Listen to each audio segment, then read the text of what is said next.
নমস্কার, আপনাদের সকলকে স্বাগত জানাই চ্যানেল রূপা মুখার্জি বেঙ্গলিতে।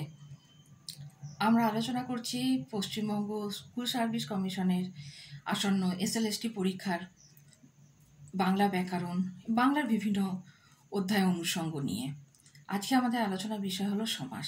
এটি একটি অতি গুরুত্বপূর্ণ অধ্যায়, তাই আমি আপনাদের কাছে অনুরোধ করব অধ্যায়টি মন দিয়ে শুনুন। দরকার পড়লে গুরুত্বপূর্ণ নোটসগুলো আপনারা খাতায় লিখে নিন। ভিডিওটি ভালো লাগলে অবশ্যই লাইক, শেয়ার, কমেন্টস করবেন, চ্যানেল সাবস্ক্রাইব করে পাশে থাকবেন। চলুন শুরু করা যাক। আজকের বিষয় সমাস। সমাস কাকে বলে? পরস্পর সম্বন্ধযুক্ত দুই বা তার বেশি পদকে এক পদে পরিণত করাকে সমাস বলা হয়। যে পদগুলির সমন্বয়ে সমাস হয় তাদেরকে বলা হয় সমস্যমান পদ, আর সমস্যমান পদগুলির সমন্বয়ে গঠিত পদকে বলা হয় সমস্ত পদ। তাহলে আরেকবার শুনে নেওয়া যাক সমাসের সংজ্ঞা কি।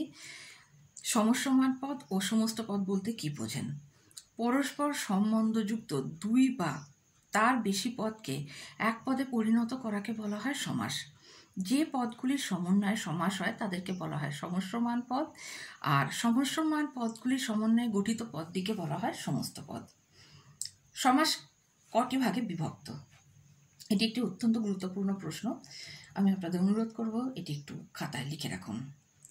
সমাসের বিভক্তি: দ্বন্দ্ব সমাস, দ্বিগু সমাস, তৎপুরুষ সমাস, কর্মধারয় সমাস, অব্যয়ীভাব সমাস, বহুব্রীহি সমাস, নিত্য সমাস, বাক্যাশ্রয়ী সমাস। অর্থাৎ 7 ভাগে বিভক্ত।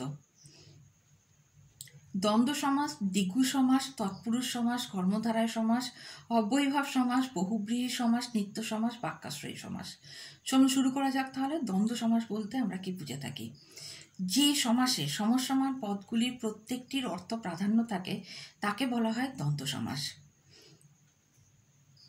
দ্বন্দ্ব সমাসে সমস্যমান পদগুলি সাধারণত বিশেষ্য হয়, যেমন আজকাল, আদান প্রদান, ধান দুর্বা। দুটি বিশেষণ পদের মধ্যেও দ্বন্দ্ব সমাস হয় যদি ওই বিশেষণ পদগুলি বিশেষ্যের মতো ব্যবহৃত হয়, যেমন কম বা বেশি, কম বেশি, কাঁচা ও পাকা, কাঁচা পাকা, হিত ও অহিত, হিতাহিত। দুই বা অধিক পদের মিলনেও দ্বন্দ্ব সমাস হয়, যেমন জন্ম ও মৃত্যু ও বিবাহ, জন্ম মৃত্যু বিবাহ, কায় ও মন ও বাক্য, কায় মনোবাক্য। দুটি বিপরীতাত্মক শব্দযোগেও দ্বন্দ্ব সমাস হয়ে থাকে।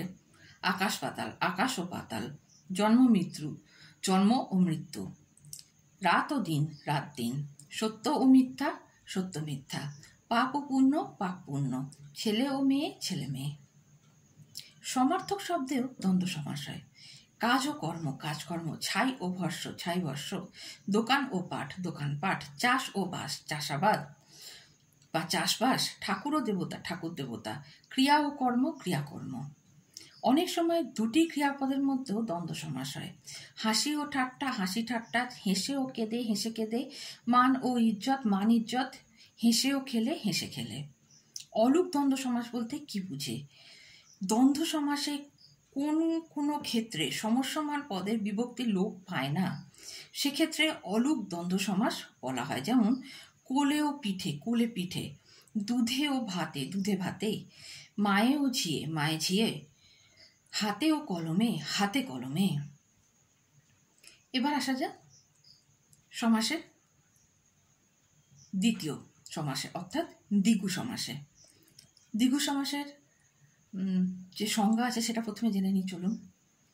যে সমাসে সংখ্যাবাচক শব্দ পূর্বে থাকে ও সমস্ত পদটি সমাহার বা সমষ্টি বোঝায় তাকে বলা হয় দ্বিগু সমাস।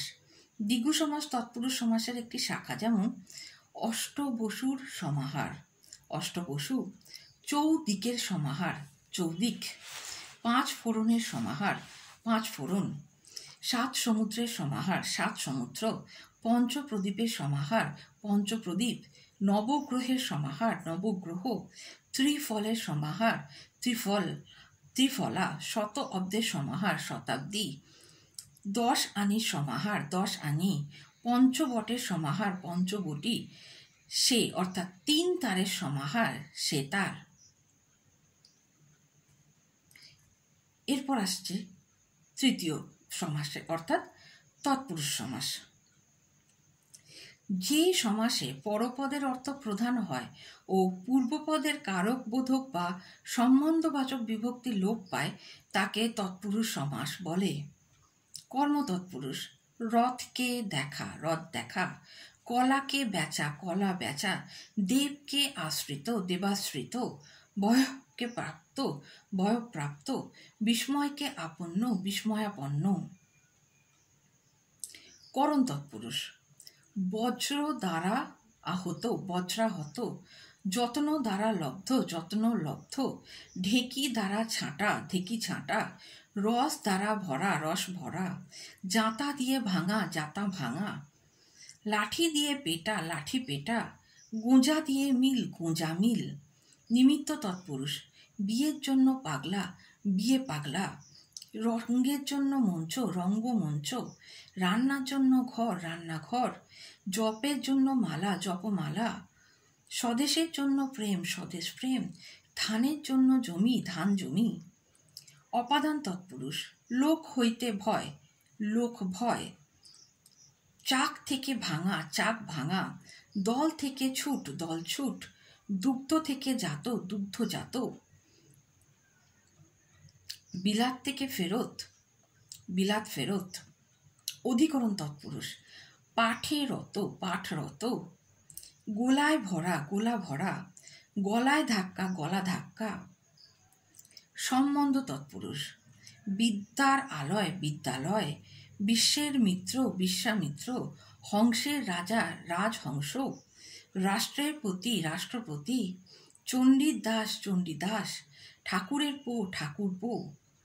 অলুক উপপদ তৎপুরুষ সমাস কাকে বলে?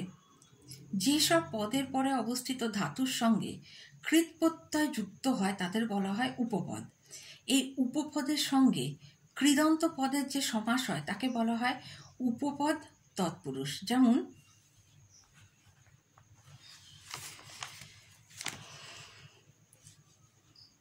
গিরিতে শয়ন করেন যিনি, গিরিশ; তুর বা শীঘ্র গমন করেন যিনি, তুরক; গুপ্তভাবে চলে যে, গুপ্তচর; নির্দান করে যে, নিরদ; সার দান করেন যে দেবী, সারদা; মধুপান করে যে, মধুপ; ছা পোষে যে, ছা পোষা; বর্ণ চুরি করে যে, বর্ণচোর; মালা করে যে, মালাকার; বুকে ভাঙে যা, বুক ভাঙা; হাড় ভাঙে যে, হাড় ভাঙা, ইত্যাদি আরো বেশ কিছু উদাহরণ আছে।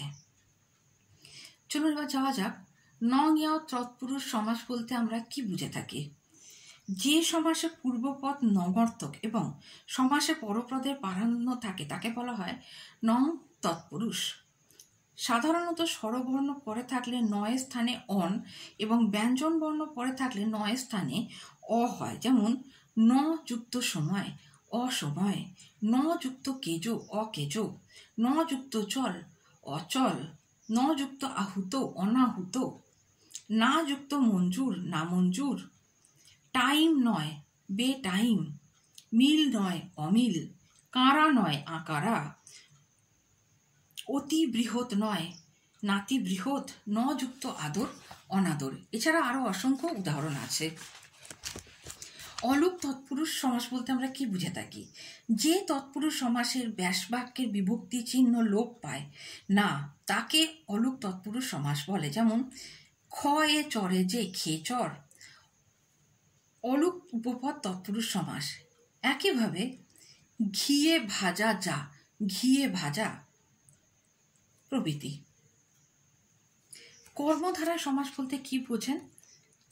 এর কি আরো বিভাগ আছে? এর বেশ কিছু উদাহরণ দিয়ে সেগুলিকে বোঝানোর চেষ্টা করুন। চলুন শুরু করা যাক। কর্মধারা সমাস কাকে বলে?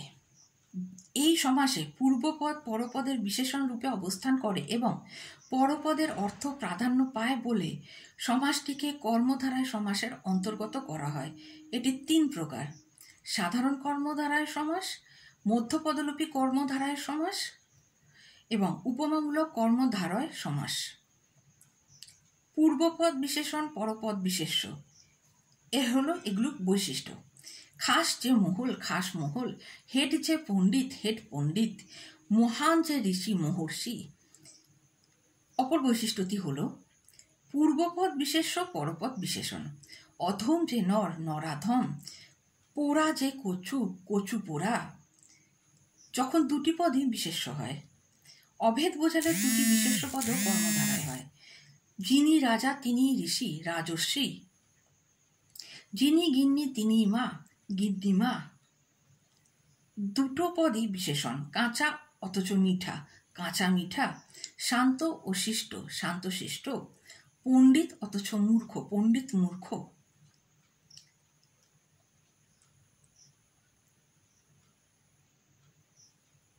এবার আসা যাক মধ্যপদলোপী কর্মধারায় সমাস কাকে বলে, তার উদাহরণ কি।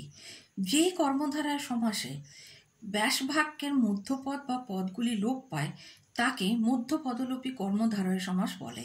যেমন সিংহ চিহ্নিত আসন সিংহাসন, ঘি মিশ্রিত ভাত ঘি ভাত, ঘরে থাকে যে জামাই ঘর জামাই, কেশে মাখিবার তৈল কেশ তৈল, মাথায় মাখবার তেল মাথার তেল।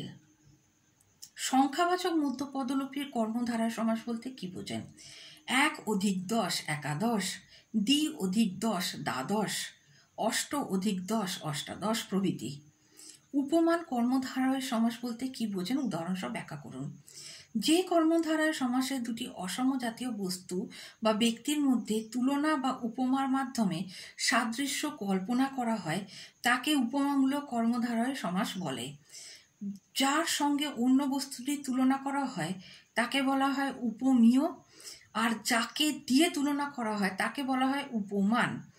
কার্যকারণের তুলনা করি যে কারণটিকে বলা হয় সাধারণ ধর্ম। যেমন বজ্রের মতো কঠিন বজ্র কঠিন, তুষারের মতো ধবল তুষার ধবল ধবল অর্থাৎ সাধারণ, শঙ্খের মতো ধবল শঙ্খ ধবল, জলদের মতো গম্ভীর জলদ গম্ভীর, ফুটির মতো ফাটা ফুটি ফাটা।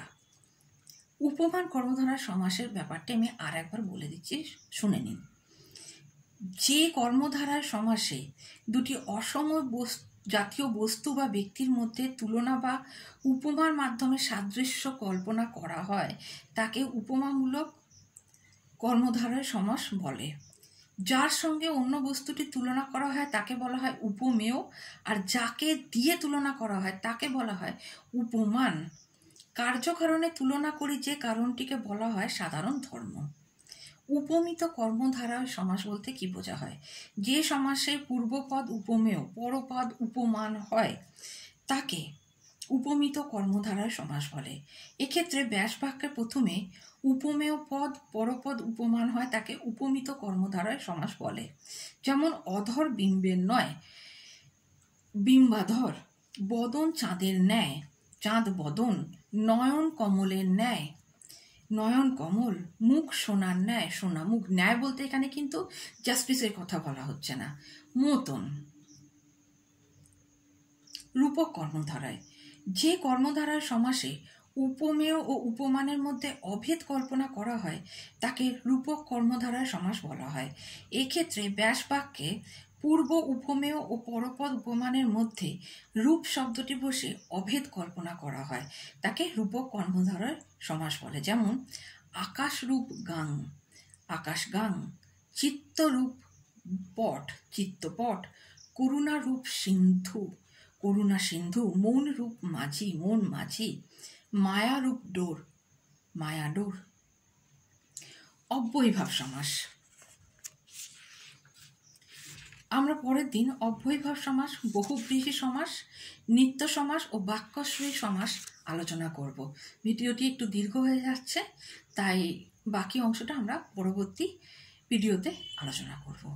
ভালো লাগলে অবশ্যই লাইক কমেন্ট শেয়ার করবেন, চ্যানেল সাবস্ক্রাইব করে পাশে থাকবেন। আজকে এই পর্যন্তই, ধন্যবাদ, নমস্কার।